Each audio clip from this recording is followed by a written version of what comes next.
Spirit Airlines is gone. The yellow planes are grounded. Thousands of flights disappeared from future schedules.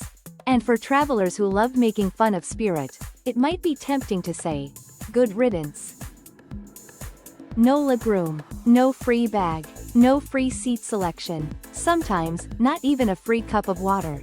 Spirit turned airline fees into an art form, and gave the internet years of material. But here is the part that could cost you money.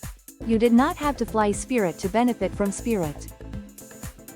Just having one of its cheap yellow planes competing on a route could pressure other airlines to lower their fares. The government even had a name for it, the Spirit effect. Now that pressure is disappearing. And Spirit's collapse happened just as another pair of budget airlines combined into one company. So this is no longer only the story of one unpopular airline failing. It is a story about what happens to your ticket price when the company everyone mocked is no longer there to undercut everyone else. On May 2, 2026, Spirit stopped flying. It had survived 2 bankruptcy filings since 2024, but its final restructuring collapsed as sharply higher fuel costs drained the cash it had left. At a bankruptcy hearing days later, Spirit's attorney said the company's fuel expenses had grown by roughly $100 million in March and April alone. The company began liquidating. Travelers with future reservations were left looking for refunds, chargebacks, or replacement flights. Airlines introduced temporary rescue fares to keep some Spirit customers from being stranded. Those rescue offers were useful, but temporary discounts are not a replacement for permanent competition. To understand why Spirit's disappearance matters, you have to understand the product it was really selling. Spirit did not promise a pleasant flight. It promised access to the airplane for the lowest looking price it could advertise. The base fare covered a seat and very little else. A carry-on bag could cost extra. A checked bag cost extra. Choosing a seat cost extra. Printing a boarding pass at the airport could cost extra. That made Spirit infuriating for passengers who expected a traditional airline experience. But it also let people travel incredibly cheaply if they packed light, accepted whatever seat they received, and understood the rules. A traditional airline tried to sell you a trip. Spirit broke the trip into pieces and sold only the pieces you selected. For some passengers, the final total was not cheap at all. Add bags, seat selection, snacks, and flexibility, and a major airline could become the better deal. But for a college student with a backpack, a family visiting relatives on a tight budget, or someone who simply could not afford a $400 ticket, Spirit could turn, "I can't go," into, "I can make this work." Spirit also changed the prices offered by airlines around it. When the Justice Department sued to block JetBlue from buying Spirit, it argued that Spirit's entry into a market forced other carriers to reduce fares. The department called this competitive pressure the Spirit effect. During the merger trial, evidence showed just how specific that effect could be. On at least one route examined by the court, JetBlue's walk-up fare dropped by more than $100 after Spirit entered. Spirit did not need to carry every traveler. It only needed to make enough price-sensitive passengers willing to leave the major airlines. Imagine an airline charging $300 on a route. Then Spirit appears with a $79 base fare. The traditional airline does not have to match every detail, but suddenly $300 becomes harder to defend. It may introduce a basic economy fare. It may lower prices on certain days. It may target customers who are deciding between a bare-bones Spirit ticket and staying home. That is why competition works route by route. Another airline existing somewhere in America does not help you if it does not fly between the two cities you need. If Spirit was the only ultra-low-cost competitor on your route, its departure can remove the lowest rung from the pricing ladder. This does not mean every airfare will immediately explode. Airlines still compete with each other, travelers respond to high prices by staying home, and surviving budget carriers can enter routes Spirit abandoned. But the basic economics are hard to escape. Fewer seats plus fewer competitors generally gives the airlines that remain more room to charge higher prices. A July 2026 Government Accountability Office review found that lower-cost airlines have historically pushed fares down on the routes they enter. It also found studies showing that fares can rise when consolidation removes a competitor. And the budget side of the industry is becoming more concentrated. Just 11 days after Spirit shut down, Allegiant completed its acquisition of Sun Country Airlines. The companies said the combination would create a stronger leisure-focused airline with a wider network and better scale. That may help the combined company survive in a brutal business.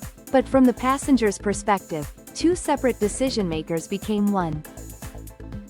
Before, Allegiant and Sun Country could potentially compete for the same leisure traveler. After the combination is fully integrated, one company will decide which routes to fly, how much capacity to offer, and how aggressively to price them. Frontier remains a major ultra-low-cost carrier. Allegiant and Sun Country continue operating during their integration. Breeze and Avelo serve parts of the market too. But these airlines are not interchangeable. Their route networks, schedules, airports, and business models differ. Losing Spirit does not automatically cause another yellow plane to appear on every abandoned route. The major airlines have another advantage: their most profitable customers are often not buying the cheapest seats. Delta, United, and American can make money from premium cabins, corporate travel, airport lounges, loyalty programs, and enormous credit card partnerships. Spirit did not have the same cushion. Its customers were unusually sensitive to price, while its model depended on low base fares, high aircraft use, packed planes, and a steady stream of optional fees. That works when costs are controlled and planes stay busy. It becomes dangerous when fuel spikes, aircraft sit idle, demand changes, or customers decide the final price is too close to a full-service carrier. The uncomfortable truth is that cheap airlines are fragile partly because their customers demand prices with almost no room for error. If a legacy airline's costs rise, it can try to sell more premium seats or squeeze more value from its loyalty program. If an ultra-low-cost airline raises its base fare too far, it starts destroying the reason people chose it. That creates a nasty cycle. The budget airline needs higher prices to survive. Higher prices make it less distinctive. Fewer people choose it, then the airline has even less scale to compete. Spirit became trapped inside that cycle, but its competitors can benefit from the space it left behind. Reuters reported shortly after the shutdown that Spirit's exit had already given other budget airlines more room to raise fares, even though the broader low-cost model remained under pressure. That does not mean airlines are gathering in a secret room and agreeing to charge more. They do not need to.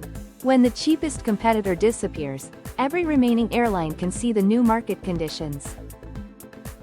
The lowest available price can move upwards simply because nobody is there to offer the old one. And consumers may feel the loss in ways beyond the ticket price. Airlines decide whether a route deserves daily service, 3 flights a week, seasonal service, or no service at all. Spirit's disappearance can mean fewer departure choices, less non-stop service, or a forced connection through a major hub. For travelers near Fort Lauderdale, Orlando, Las Vegas, and other markets where Spirit had a major presence, those lost flights represented actual capacity, not just a funny brand on social media.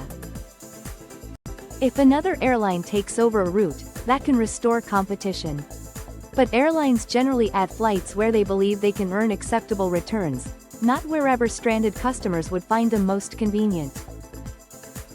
There is also an argument on the other side. Spirit's low headline fares sometimes made comparison shopping deliberately difficult. A $49 ticket could become much more expensive after bags and seats were added. Its limited schedule could make disruptions especially painful because the next Spirit flight might not leave for days. A slightly higher fare on an airline with more flights, better rebooking options, and an included carry-on may produce better value. Cheap is not the same as affordable once all the risks and fees are included. But that is exactly why the loss of spirit still matters. Consumers should be allowed to make that calculation. When the cheapest option disappears, the market makes the choice for them. The Spirit effect was never about everyone loving Spirit. It was about every other airline knowing Spirit was waiting underneath their price. So what should travelers do now? First, compare the total trip price, not the first number in the search results. Add bags, seats, payment fees, airport transportation, and the value of the schedule before deciding which ticket is actually cheaper. Second, pay attention to which airlines truly compete on your specific route. If one carrier dominates the non-stop options, compare nearby airports or dates before accepting its first price. Third, do not assume another ultra-low-cost airline offers exactly what Spirit did. Read the bag rules and check in requirements every time. The surviving carriers have their own versions of the fine print. And finally, watch what happens after the temporary rescue fares disappear. The real effect of Spirit's collapse will not be measured by discounts offered during the first week. It will appear in the routes, schedules, and prices available months later. Spirit was easy to hate because it made the cost of flying painfully obvious. Every bag, seat, and bottle of water reminded you that the airline wanted another $1. The major airlines can feel more generous because more of the cost is hidden inside a higher fare, or funded by premium travelers and credit card deals. But the market does not need consumers to admire its cheapest competitor. It needs that competitor to keep everyone else nervous. Spirit is gone. Allegiant and Sun Country are combining. The remaining budget airlines are fighting the same fuel, aircraft, labor, and demand pressures that help destroy Spirit. Cheap flights are not disappearing everywhere, but the system that produced them is getting smaller, more concentrated, and more fragile. And the next time you see a surprisingly high fare from an airline you thought was expensive, remember, the company keeping that price down may have been the airline you swore you would never fly. If you want more stories about the companies and hidden business systems shaping what consumers pay, subscribe to Past the Fine Print.